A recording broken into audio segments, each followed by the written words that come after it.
ہوں گے.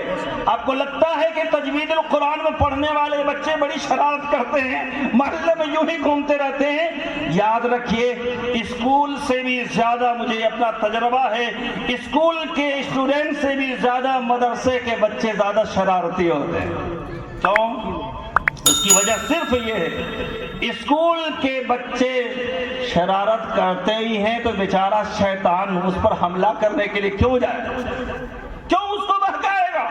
مدرسے کے بچے دینی تعلیم کے حصول میں لگے ہیں, قرآن کریم کے پڑھنے میں لگے ہیں, کلمہ پڑھنے میں لگے ہیں. 4 بجے صبح کو بیدار کیے جاتے ہیں, وضو کرائے جاتے ہیں, ٹھنڈی ہو یا گرمی. تو بھلا بتائیے کہ شیطان ان کے دل پر دستک نہیں دے گا تو کالج میں جا کے دستک دے گا کیا؟ اس لیے وہ شیطانی اثر ہے. انہی 50 میں سے 10-20 انشاءاللہ حافظ کے ساتھ عالم بعمل بنیں گے, جو آپ کے محلے کا بھی نام روشن کریں گے, اور انشاءاللہ دین کا داعی بن کر دین کے چراغ کو انشاءاللہ روشن کرنے کا کام کریں گے انشاءاللہ. ایک آخری بات میں عرض کروں, وقت ہو رہا ہے, اور وہ یہ ہے میرے بزرگوں, میں نے شروع کی تھی یہ کہ تجلیات ربانی جو اللہ تعالیٰ کا کلام ہے اس کو برداشت کرنے کی سکت نہیں تھی, لیکن قربان جائیے محمد الرسول اللہ صلی اللہ علیہ وسلم کے قلب اطہر کے ذریعے سے گزر کر جو کلام الہی ہم تک پہنچا ہے وہ ہمارے پاس سدا محفوظ ہے, سدا محفوظ رہے گا کہ نہیں رہے گا انشاءاللہ. لیکن ایک بات یاد رکھیے, یہ قرآن کتاب زندگی بھی ہے, اور اللہ تعالیٰ نے فرمایا وَنُنَزِّلُ مِنَ الْقُرْآنِ مَا هُوَ شِفَاءٌ وَرَحْمَةٌ لِّلْمُؤْمِنِينَ. ہم قرآن کو اتارا ہے, ہم نے. قرآن کا ایک مقصد یہ بھی ہے کہ یہ مومنین میں کے بیماری کے لیے, ظاہر کے لیے, اندر کی بیماری کے لیے اللہ نے اس میں شفا بھی رکھی ہے, اللہ نے اس میں رحمت بھی رکھی ہے. شفا کا ایک چھوٹا سا لطیفہ سنا کے بات کو ختم کرو.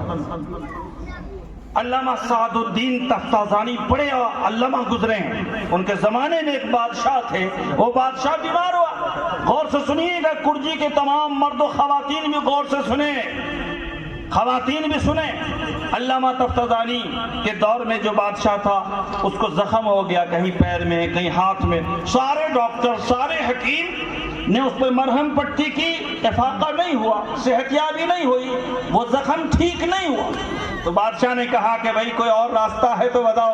تو وزیروں میں سے کسی اچھے وزیر نے کہا کہ حضور ایک مولوی صاحب پاس میں مدرسے میں مکتب میں پڑھاتے ہیں, دیکھنے میں بڑا سیدھا سیدھا سمپل ہے, لیکن ہمیں یقین ہے کہ وہ دم کر دیں گے تو آپ کے دم میں دم آ جائے گا, ٹھیک ٹھاک ہو جائیں گے. کہا کہ بھائی آئیں گے کیسے؟ کہا کہ حضور وہ کسی کے گھر جاتے نہیں ہیں, لیکن بادشاہ کی شان کے بھی خلاف تھی کہ بادشاہ جائے وہاں, اور بادشاہ جانے کی قابل بھی نہیں تھا. کسی طرح منا سوار کے شاہی انداز میں اس مولوی صاحب کو دربار میں لایا گیا. ساری شاہی سواریاں وہاں گئی لانے کے لیے, چاروں طرف سے ہٹو بچو ساری فوجیں مولوی صاحب کو لانے کے لیے. یہ مولوی صاحب کبھی کبھی بادشاہ صاحب بھی بن جاتے ہیں, اور انشاءاللہ بنیں گے. دنیا کا بادشاہ آپ سمجھے نہ سمجھے, نبی کریم صلی اللہ علیہ وسلم نے فرمایا جس کے سینے میں علم دین ہے پھر بھی وہ کسی دوسری دولت کو دیکھ کر اس پر رشک کرے گا تو اس علم دین کی اس نے ناقدری کی ہے. یہ بڑا ہے, وہ بڑا نہیں ہے, علم دین رکھنے والا بڑا. تو بادشاہ نے اس کو شاہی دربار میں شاہی انداز میں بلایا, کہا کہ مولوی صاحب ذرا دم کر دو. ڈاکٹر سب لوگ گھیرے ہوئے تھے, آخری بات کہہ رہا ہوں مکمل سن لیے گا غور سے. ڈاکٹر دیکھ رہے حیرت سے کہ مولوی صاحب کیا برہم کرتے ہیں, کون سی دوائی لگاتے ہیں. مولوی صاحب نے کچھ نہیں کہا, کچھ پڑھا, اللہ کے کلام کو پڑھا, اس میں دم کیا, پھر شاہی سواری کے ساتھ مولوی صاحب کو جب رخصت کرنے لگے ڈاکٹروں نے گھیر لیا.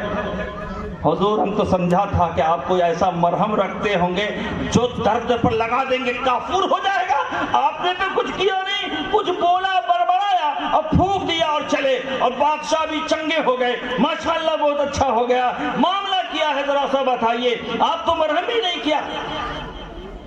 علامہ سعد الدین تفتازانی رحمت اللہ علیہ نے کس کے ڈانٹا. مولویوں کو غصہ بھی تھوڑا زیادہ آتا عام لوگوں کے مقابلے میں, اور یہ ان کی فطرت میں شامل ہے. اس کو برا نہیں سمجھا جانا چاہیے. کس کے ڈانٹا اور آگے بڑھنے لگے. بادشاہ تک یہ بات پہنچی. بادشاہ نے پھر مولوی صاحب کو روکا, کہا کہ حضور آپ نے تو دم دمادم کر دیا اور جا بھی رہے ہو, جاتے جاتے ہمارے بڑے بڑے ملک کے ڈاکٹرز لوگوں کو آپ نے ڈانٹ دیا.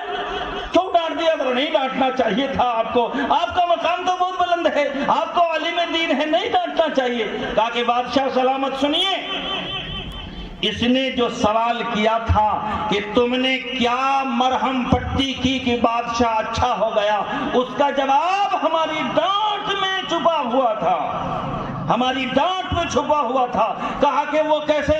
کہا کہ ان کمبختوں کو معلوم نہیں ہے, جس کلام کو میں نے پڑھ کے سنا اور جو ڈانٹ اس کو پلائی ہم نے, ہماری ایک ڈانٹ میں اس کی آنکھ کالی پیلی ہو گئی, اس کا بدن لرزنے لگا.